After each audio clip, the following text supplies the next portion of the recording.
साथियों, आपने फर्जी डॉक्टर, फर्जी इंजीनियर, फर्जी पुलिस वाले के बारे में लगातार सुना होगा, मगर फर्जी वकील के संबंध में समाचार और सूचनाएं बहुत कम आती हैं।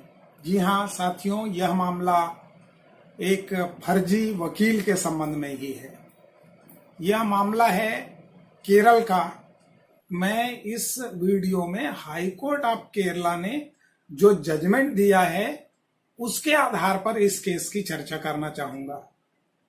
तो आइए शुरू करते हैं। साथियों, यह मामला है केरल हाई कोर्ट का और केरल हाई कोर्ट में 17 सितंबर 2021 को यह डिसाइड हुआ। यह बेल पिटीशन था और इस बेल पिटीशन में ही इस फर्जी वाड़े की पूरी जानकारी दी गई है। Cecy Xavier versus state of Kerala. Bail application number था 5868 of 2021। High court of Kerala में यह बेल एप्लीकेशन 9/9/2021 को प्रस्तुत हुआ था और हाई कोर्ट ऑफ केरला ने 17 सितंबर 2021 को इस संबंध में फैसला दिया। ऑर्डर जो है 17 दिसंबर 2021 का है। तो मित्रों, मामला कुछ इस तरह से है कि ये जो सेसा जेवियर नाम की लड़की थी, इसकी उम्र जब ये बेल एप्लीकेशन लगा तो 27 साल थी और मामले का सार इस ऑर्डर में जो दिया गया है उसके अनुसार से कि ये सेसा जेवियर अलपुझा की मूल निवासी थी। अलपुझा कोई स्थान है केरल का, वहां की ये मूल निवासी थी और पिछले 2.5 साल से यह अलपुझा के जिला न्यायालय में और सत्र न्यायालय में अधिवक्ता के रूप में प्रैक्टिस कर रही थी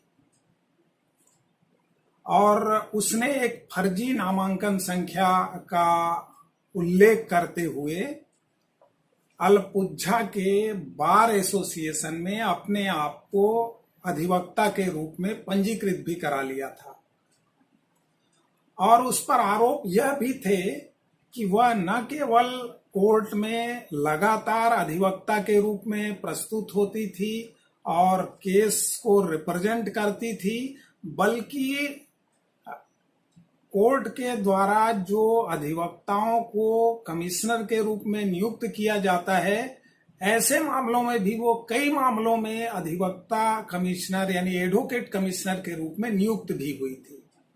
सेसा जेवियर की ओर से प्रस्तुत इस याचिका में सेसा जेवियर के वकीलों ने अपना दलील दिया कि सेसा चूंकि नादान लड़की है, उसने LLB की परीक्षा दिलाने का प्रयास किया, मगर आर्थिक परेशानी के कारण वह एग्जाम पूरा नहीं दे सकी और उसको बीच में ही एग्जाम छोड़ना पड़ा और ऐसी स्थिति में वो अलपुझा के ही किसी एक सीनियर लायर के पास लॉ इंटर्न के रूप में काम करने लगी और उसने लॉ इंटर्न के रूप में ही काम किया है। कोर्ट में कभी भी अधिवक्ता के ड्रेस के साथ, बैंड के साथ यानी कोट और बैंड के साथ प्रस्तुत नहीं हुई है और कभी भी वह अधिवक्ता के रूप में काम नहीं की है। तो इस प्रकार से उसने किसी भी प्रकार का अपराध नहीं किया है, इसलिए उसे जमानत दिया जाना चाहिए।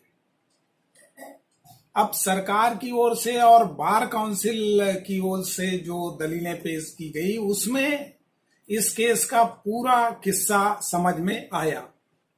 बार काउंसिल ऑफ केरला ने बताया, यह देखिए पैरा 2 में स्पेशली सब सारी बातें लिखी गई है कि पैरा 2 में बार काउंसिल ऑफ केरला को कैसे इसकी जानकारी हुई उसके संबंध में दिया गया है। हुआ यह है कि वह लड़की सेसा जेवियर अलपुझा के न्यायालय में अधिवक्ता के रूप में बकायदा कोट बैंड लगाकर प्रैक्टिस करती थी और इसने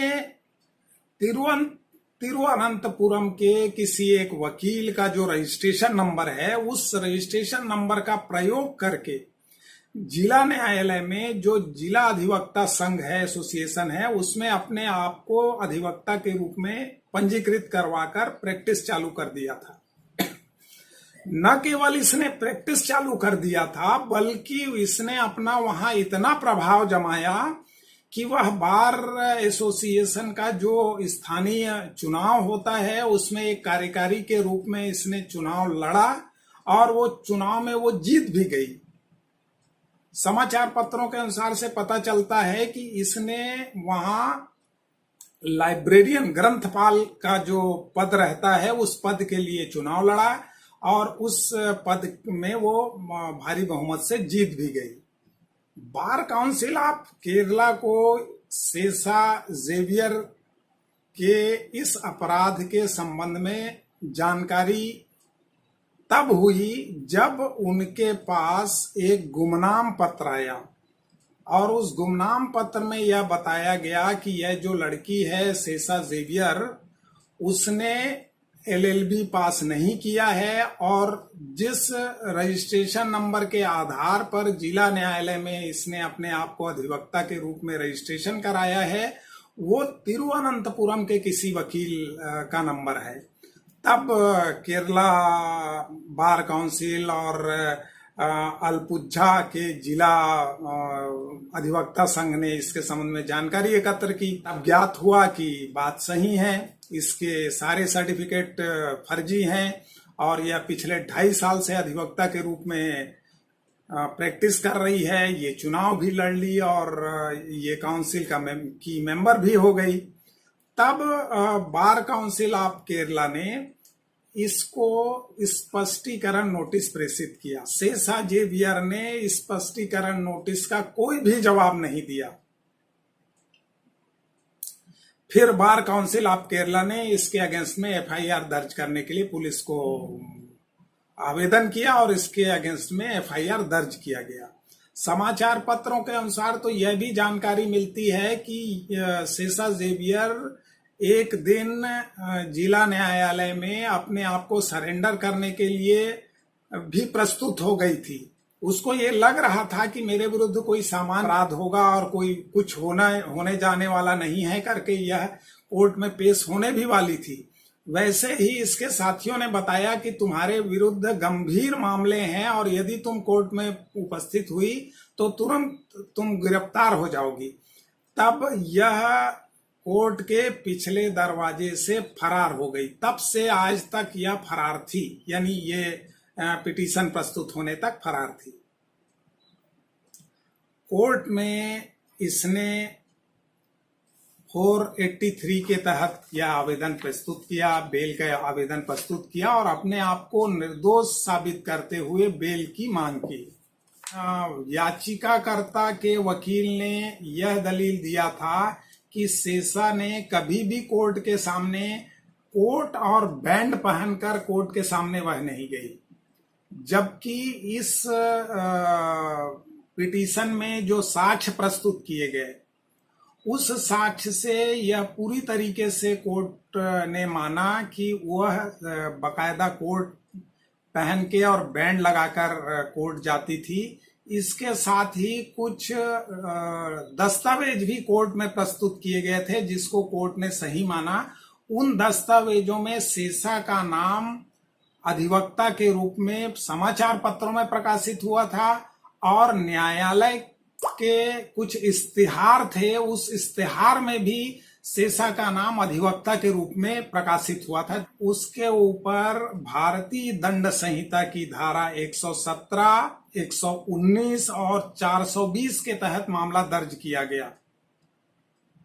अपोजिट काउंसिल ने तो यहां तक भी कहा कि उसके द्वारा जो अपराध किए गए हैं उसके अनुसार से भारतीय दंड संहिता की धारा 416, 465, 468 और 473 के साथ साथ अधिवक्ता अधिनियम 1961 की धारा 45 के तहत भी अपराध दर्ज किया जाना चाहिए।